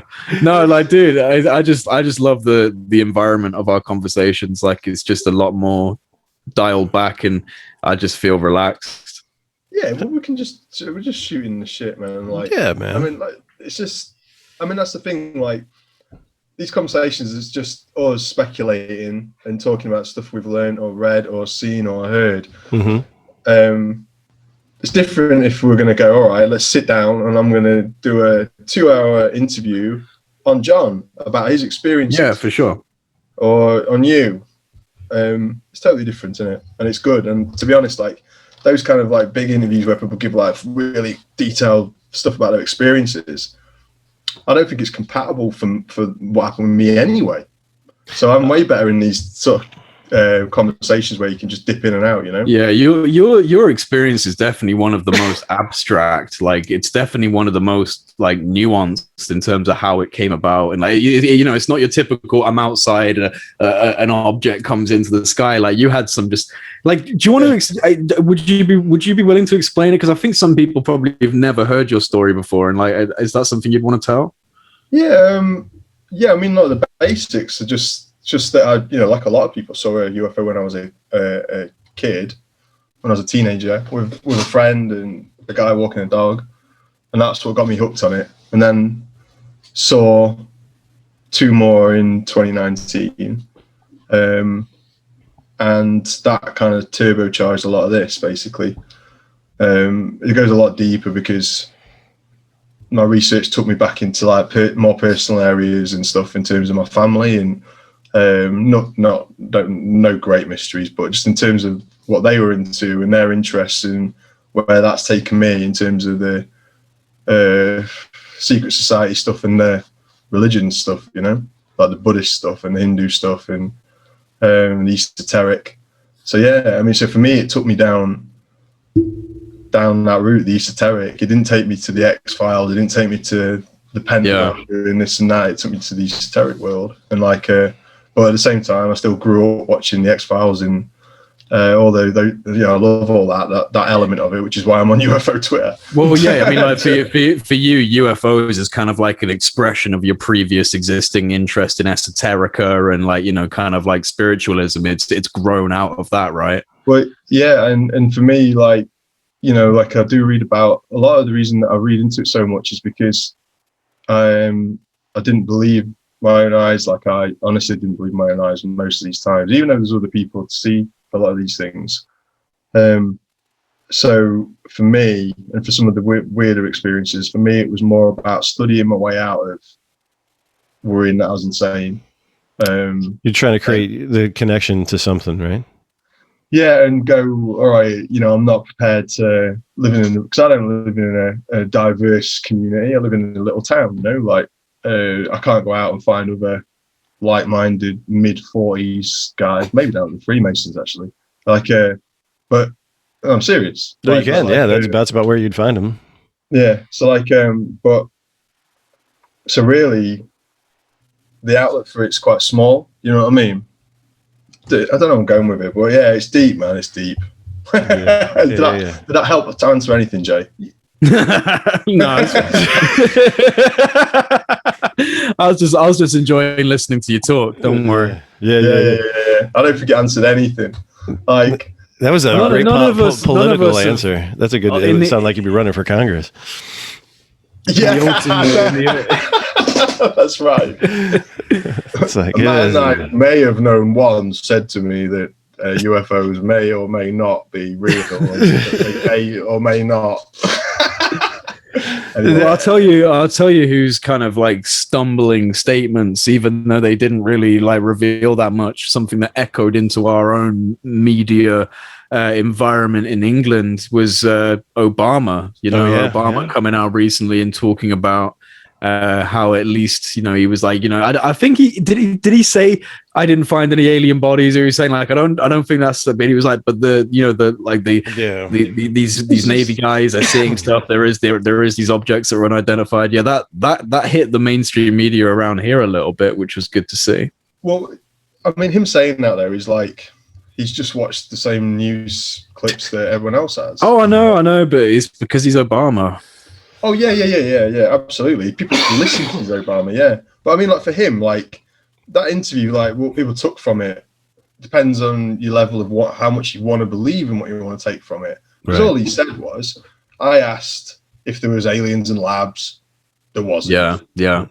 But seriously, after they laughed about it, but seriously, you know, there are pilots at the moment seeing it, so it's in the papers in the New York Times, you know. So all he did was just confirm. Oh, for sure. He said it in a kind of vaguely knowing way. Well, do you guys think that he knows something? Like I have the feeling that Obama is one of the people that might actually know more than most presidents. Like I don't know, I just get this feeling that he might be briefed on certain things. I doubt it. They just treat him like a temporary employee. That's, I mean, you get 4 years, 8 years max. I know what you mean. I know what you mean. But and plus, I think they stopped telling. I heard they stopped telling president stuff when Reagan started running his mouth about Star Wars, and we got a plane, we got an invisible plane, and like he said, "What? Shut up, Mr. President!"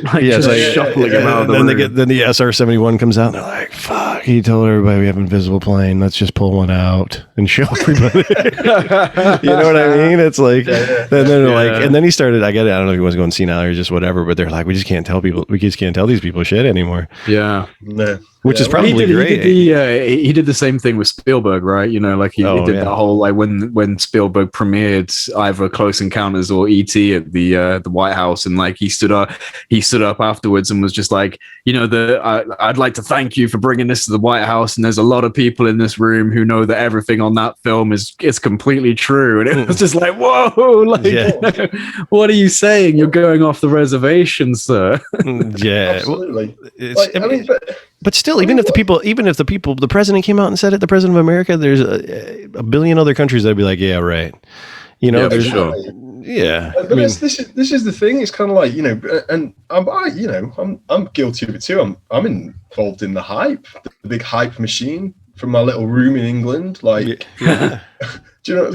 But the reality is, like, I guess, like, I look at it and just go, they're not hyping it here. All they're talking about here is like COVID and trying to get the economy back on track, and boring shit, like stuff that's like, oh, come on, man, talk about aliens, please. But part of that as well is like going back to the whole Carl Jung thing. That his thing, whether you believe it or not, was that he did, in the end, he believed that it was a need for a savior complex. Oh yeah. So the idea that the New Age religions and stuff and spirituality, like, people start to feed into these newer thoughts or ways of conceiving spirituality because they need to feel like someone's going to save them. Yeah. And like the further for disclosure, it's not, people aren't going, oh, they're going to admit aliens, hide under the fucking sofa. Like, maybe some people are, like you said, John, but the way that it is with people who are into this, it's like they expect that disclosure is going to be majestic. It's going to be beautiful. Yeah, yeah. I think it's really dirty and nasty, and we don't really want to know a lot of it. Really dirty and nasty. But I think that, sadly, the only reason it's dirty and nasty is because it became a secret. And like, it's built over time. Yeah, and like, because really, like, what's dirty and nasty about what I think probably will be when they just go, what you should all probably be doing is working on being Hindus and Buddhists. Because they've got it right, and you guys are so far down the fucking track, down the wrong way. Like, no, fuck that shit, man. Let's go and shoot some shit. Let's go and spend some money. Let's go and, like, everyone knows, like, the Earth's dying. Let's go and get on our planes and go on holiday again. Let's drive a massive fucking truck down the road. It's bullshit, man.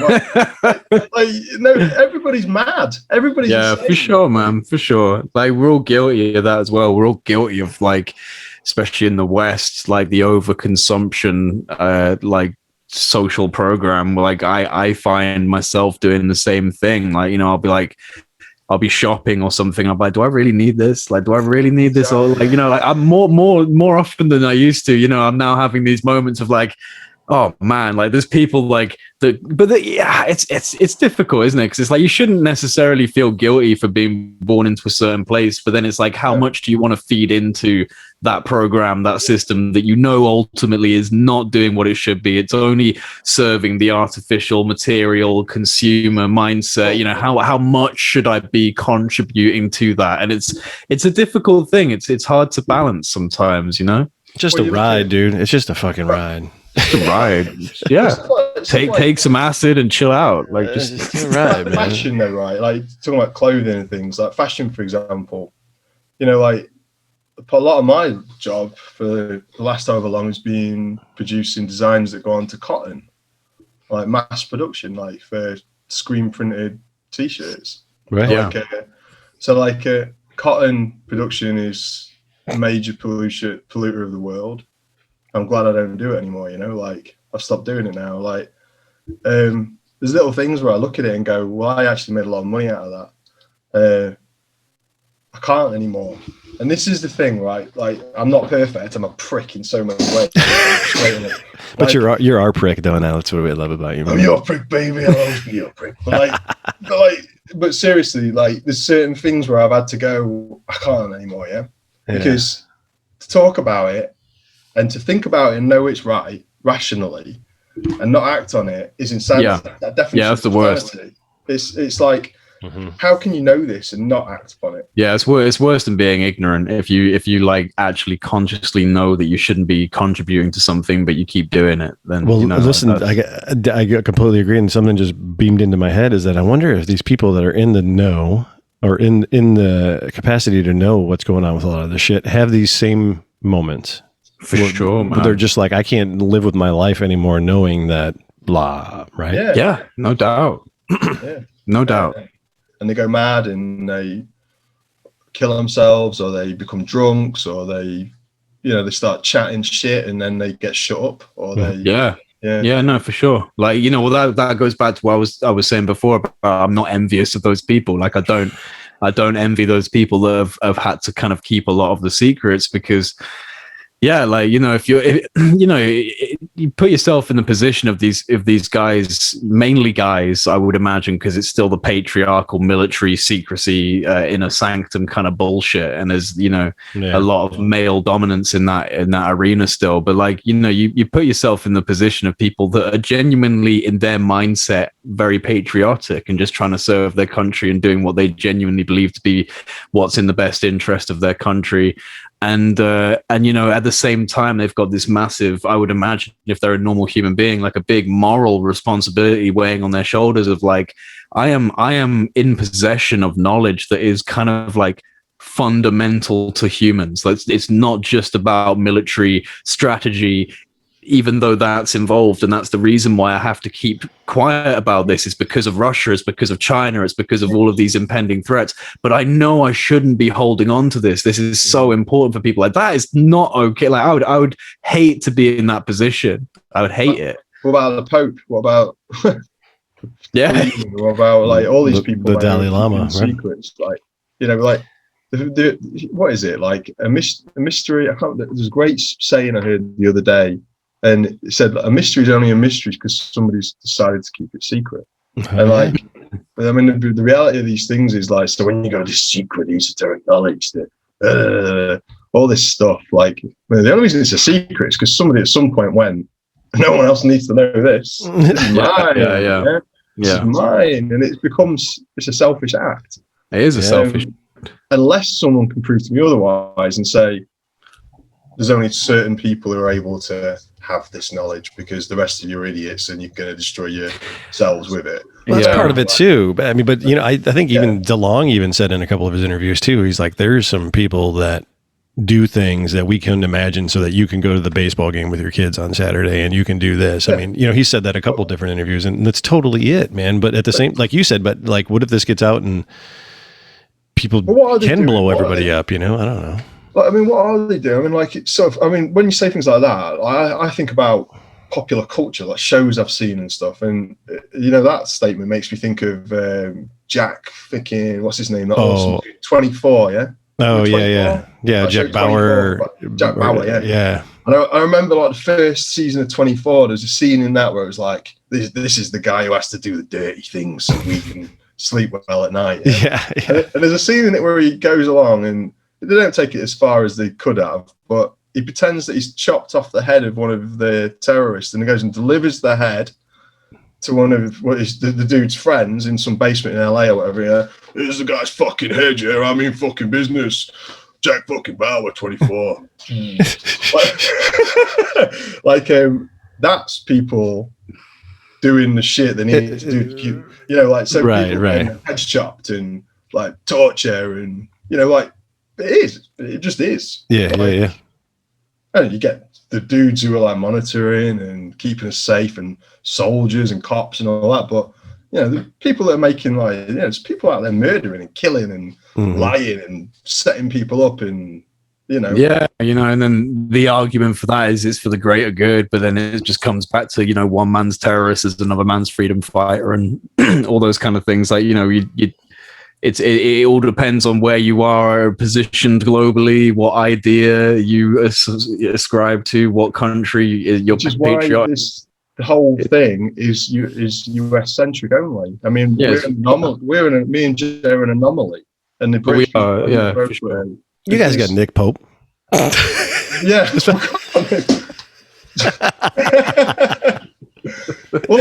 You're not official until you get that black leather jacket. I'm just saying. Yeah. Still waiting on documents in the car park. Jay's gonna go get it right now. He's gonna go get the documents in his leather jacket. Leather jacket. Oh my god. Oh fucking! This is gonna be the next Photoshop. Him and Nick Pope at a car park. He's passing secret documents. I'm trying to find it. I can't find my leather jacket. I do have a leather jacket. I knew you did. I knew you did. It's got to be slightly small. It's got to have one of them things at the top that buttons over. Oh yeah, like the flappy thing. Yeah. I have a spy. Well, do you think that your guys' I think this is my perception, is that your media is severely more controlled than the American media, even though all media is controlled. But I think that maybe your media, I mean, because you got the BBC One, the BBC Two, everything's the fucking BBC, right? I don't know. Well, you got the BBC channels and then you got the independent channels, but no. Like they'll tell it's not all just BBC. Like here's 1, 2, and 3. You've just got 3 channels on the television. What do you think we're living in over here? The Queen's speech all day. That's it.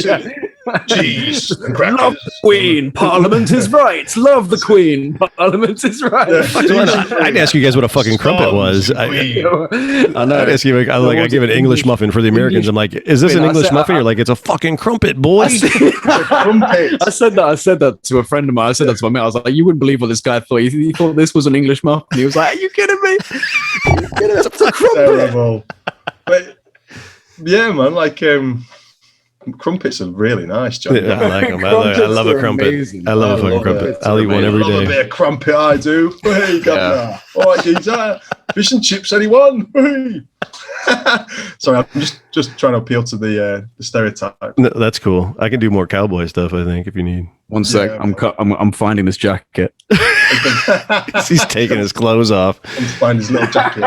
Oh, no. no. In a minute. Bring some secret files on as well. Yeah. Need at least 2 secret files. Some filing cabinets behind you, maybe. In the basement office. I've got. Unbeknownst to you, I've just opened a whole panel behind me into a new room. Wow. So it's like another dimension. It's Narnia. It's a whole other world. Mr. Tumnus will come out. In fact, a little guy walks out. We haven't talked about this, but like, what is your? That's it. Buddy. Jay, hang on a sec, man. Hang on, I'm going to pass you some secret documents. Fucking shit. Tell me, Nick, how long were you president of UK for? When did you become 0017? Oh my god. This is it. This is the picture. Yeah, that's it. Embrace it. J Pope. Nice. J Pope the second. Right, hang on a sec. Oh my god. Dude,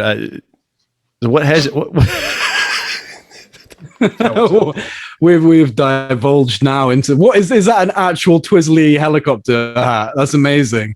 That's it. That's amazing. That's it. You can be my sidekick. You can be my up. my youthful sidekick. That's it. Let's roll. Oh, Jay. Disclosures upon us. I'm curious as to what's going on with John now. Something's like, oh yeah, he's getting the velvet suit. I'm loving it. You guys look really cool. I've got a stupid hat on. You just got a little schoolboy's hat on. Yeah. Woo! Anyway. Dream team. The Powerful. Dream Police. Representing Great Britain. So proud. There you go. I don't have anything weird to do. Hang on. Yeah, this is the Probably something weird. These are the guys that are gonna solve disclosure. I have no doubt. That's it. Hang on. What is that just more? What is going on with you? Is that an owl? Is that an owl phone? There you go. Anyway, brief. I love it, interlude. man. I like it. I like it. I'm just gonna keep my Knight Rider look going for a little longer. Well, yeah. What about Holden? Has that dude talked to you lately? He's I've spoken to him a couple times on the phone. He's just dealing with some crazy bullshit right now. Yeah. But like, yeah, That's he's his doing job. all right, man. Yeah, for sure. Well, no, but you know about the whole situation. Having to stay out of his house for a while. So I'm just looking at you. Just Jean-Luc, you look hilarious. Oh my god, you look hilarious. Yeah, no, he's doing all right, man. He's doing all right. I'm still planning on getting him on for an interview at some point, just when things are less hectic for him. Yeah. That'll be good, man. That'll be good. This month has been fucking crazy. Like, this month has been crazy for me. Like, I've just had so much to do. Yeah. And like, you know, there's been too much to keep up with. Like I was saying at the beginning of this, when we first jumped on, like, I've got my UAP news videos, and like I've got like a list of like 50 articles and like news reports that have come out in the last 2-3 weeks alone. It's like, that's insane. Like, you wouldn't have thought that would have happened. You know, I mean, we talk about, it's true, John, we talk about the fact that in the UK it's not really happening, and I think that it will change. But you know, it's genuinely awesome to see all of this coverage coming out of the States. It's totally different world.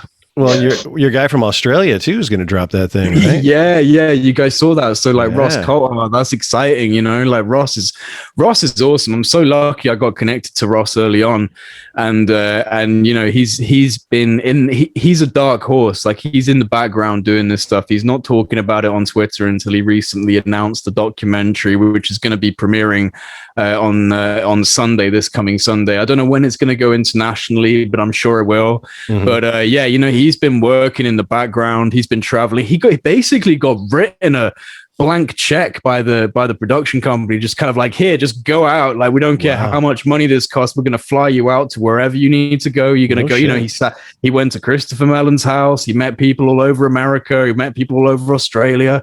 And yeah, he's been traveling around nonstop. I don't know if this is true. I don't know if this is true or not. Like, I hope it is, because like, I've got a little group chat on Facebook with like Ross and James Rigney and a few other people, and we all kind of talk back and forth quite frequently. And I swear someone said that he was riding to Devil's Tower on the back of a motorcycle with Lou Elizondo. So I don't know if that was a joke or if that was true, but I saw that there was a shot of Devil's Tower in the documentary trailer. So I think he was like wild hogging it over to Devil's Tower with Lou Elizondo. They were just camping out. They were just camping out, you know, eating s'mores, doing a C5. Gonna fucking get that wetsuit on then with jump in.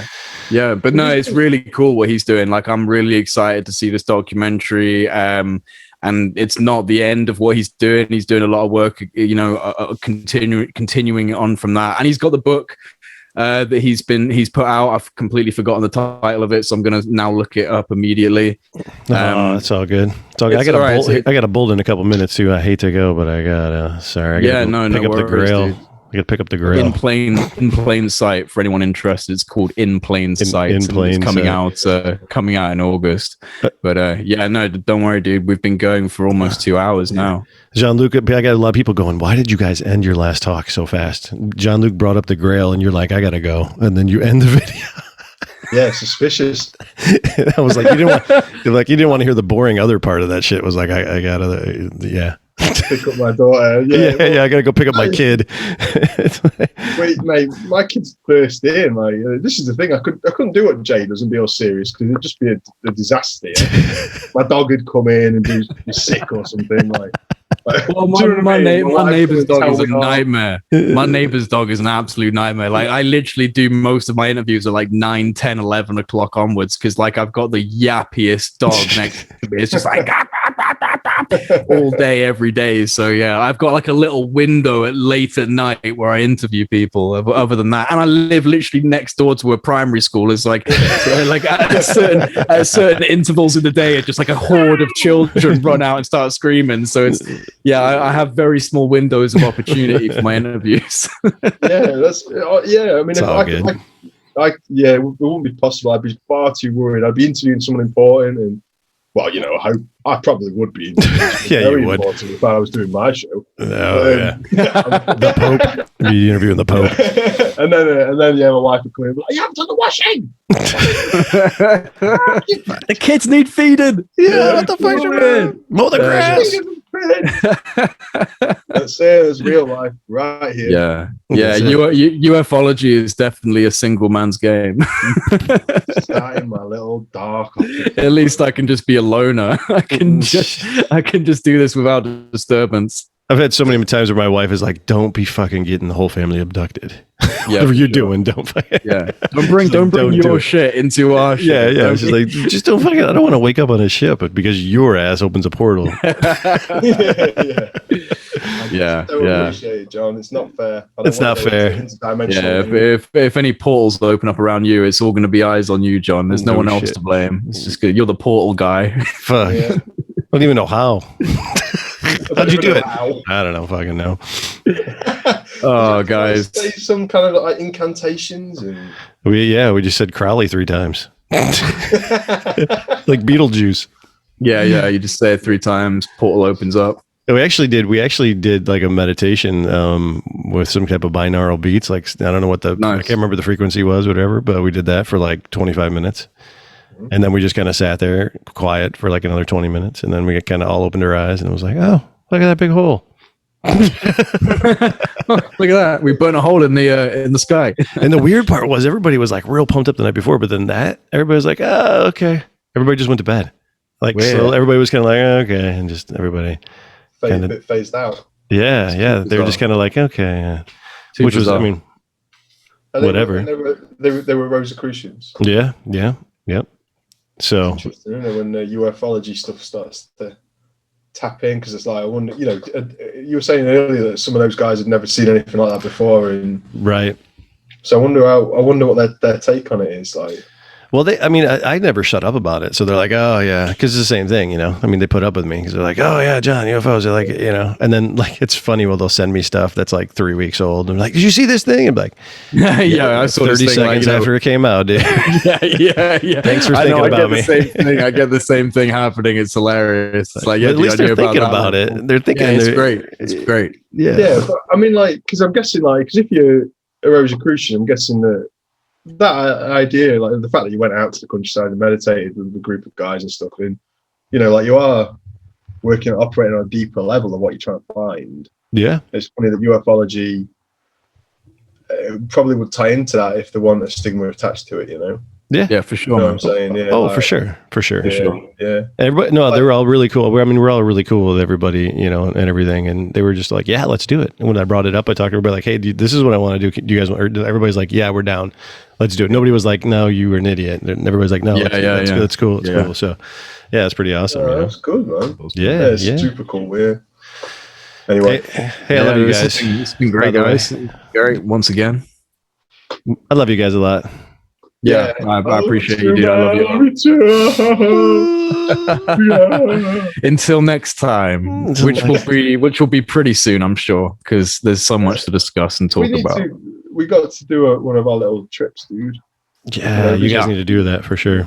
Well, we're probably gonna go to the Penturk site, right, with Kaz Clark, and we're gonna do a road trip down there when she tells us when she wants us to come over and see the place. That'll be interesting, man. I want to take samples of the tree bark, because there's still supposedly trees with the white burn marks on them. So I want to take samples of that shit. Like, for sure, do it. Seems important. See if we can find somebody who's qualified to actually look at them. Yeah, I know. Yeah, find you probably lab guy. Yeah, you might. You could be like, hey, Jacques Vallée, I've got some white tree bark. Yeah, come analyze my bark. Yeah, why not? Yeah, for sure. Yeah. I'll send it to him. I'll send it to him in a little vial. Honestly, how could he say no? He'd be all over it. Yeah. Yeah. Do it. Yeah. Fuck it. But seriously, like, imagine if you taking debris from or something that's been affected by a supposed UFO. Yeah, I'd say that people would want to see that, wouldn't they? I just want to see it. Yeah. Get some for me. Yeah. Yeah. I'll get bark for everyone, man. We'll just chop down the entire tree. Yeah, I'll stick a tree. Yeah. Sell it on eBay. That's it. So when we turn up in Wales, authentic patriarch. Right, guys. Right. It's been a pleasure as always, and I will see you guys in the next one. Dream team. Much love to you all. Dream team. Bye, guys. See ya. Yeah. Bye. Adios.